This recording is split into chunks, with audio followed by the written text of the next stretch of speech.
મહુવા હનુમંત હોસ્પિટલના નર્સિંગ કોલેજના 3જા વર્ષના વિદ્યાર્થીઓ દ્વારા વિશ્વ વંદનીય મોરારી બાપુના ગામ તલગાજડાના સરકારી દવાખાનાના ખાતે વિશ્વ હાર્ટ દિવસ નિમિત્તે હાર્ટને સ્વચ્છ રાખવા માટે શું કરવું જોઈએ તે અંગેનો એક જાગૃતિ કાર્યક્રમ યોજાયો। તેમાં ગામના આગેવાનો અને જાગૃત લોકોએ ભાગ લીધેલ હતો। નર્સિંગ કોલેજના વિદ્યાર્થીઓએ એક શેરી નાટક બનાવી લોકોને હૃદયની સાચવણી અંગેનું માર્ગદર્શન આપેલ હતું।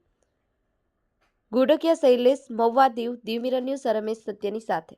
હાય, હું છું ક્રુઝિન સિંઘાનિયા। આપની આસપાસના સત્ય સમાચાર જાણવા માટે જોતા રહો દીવ મિરર ન્યૂઝ અને હા, લાઈક અને સબસ્ક્રાઇબ કરવાનું ભૂલતા નહીં। Thank you. આજે અમે સુરેન્દ્રનગર જિલ્લાના ધાંગધ્રા તાલુકાના રાવળિયાવદર ગામે આવ્યા છીએ। છેલ્લે ગુજરાતમાં છેલ્લા અમુક દિવસોથી એક પછી એક દુષ્કર્મની ઘટનાઓ સામે આવી રહી છે। ખાસ કરી હમણાં જે આશ્ચર્યચકિત લોકો થઈ જાય, અરેરાટી ફેલાઈ જાય એવી ઘટના દાહોદમાં બનેલી કે 6 વર્ષની માસૂમ દીકરી પર દુષ્કર્મ આચરવામાં આવ્યું, દીકરીની હત્યા થઈ ગઈ।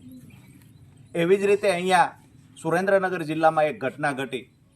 5 વર્ષની માસૂમ દીકરીને નશામાં ધૂત થયેલ વ્યક્તિ રિક્ષામાં બેસાડીને લઈ જાય છે અને દુષ્કર્મ આચરે છે। આજે સુરેન્દ્રનગર જિલ્લામાં લોકોનો ખૂબ આક્રોશ છે। આજે અમે પીડિત પરિવારની મુલાકાતે આવેલા તમામ લોકોની એક જ વાત છે કે સુરક્ષા કવચની અંદર ગૃહમંત્રી, મંત્રીઓ અને મુખ્યમંત્રી સુરક્ષા કવચની અંદર ફરી રહ્યા છે। ગુજરાતની મહિલાઓ અસુરક્ષિત છે। ગુજરાતની નાની બાળાઓ, જેને ભગવાન સ્વરૂપ કહી શકાય, એ બાળાઓ અસુરક્ષિત છે। આ સમયે ગૃહ વિભાગે એલર્ટ થવું જોઈએ અને જ્યારે આવી કોઈ ઘટના ઘટતી હોય છે ત્યારે ફરી વખત ક્યારેય આ ઘટના ન ઘટે એના માટે એનો બોધપાઠ લેવો જોઈએ। આજે અમે જ્યારે પીડિત પરિવારને મળ્યા અને તમામ વિગતો જાણવાના પ્રયત્નો કર્યા ત્યારે ખરેખર રૂવાટા બેઠા થઈ જાય। આવી દુર્ઘટનાઓ અહીંયા ઘટી રહી છે।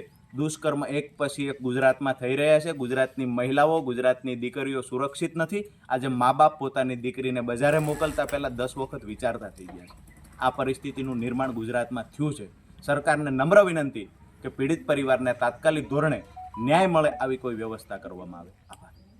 પંચાયતને દીવ મિરર ન્યૂઝની ટીમને દિલથી હું ખૂબ શુભેચ્છાઓ પાઠવું છું, જે ગુજરાતના તમામ સમાચારો સૌપ્રથમ આપની સમક્ષ રજૂ કરે છે। જય માતાજી।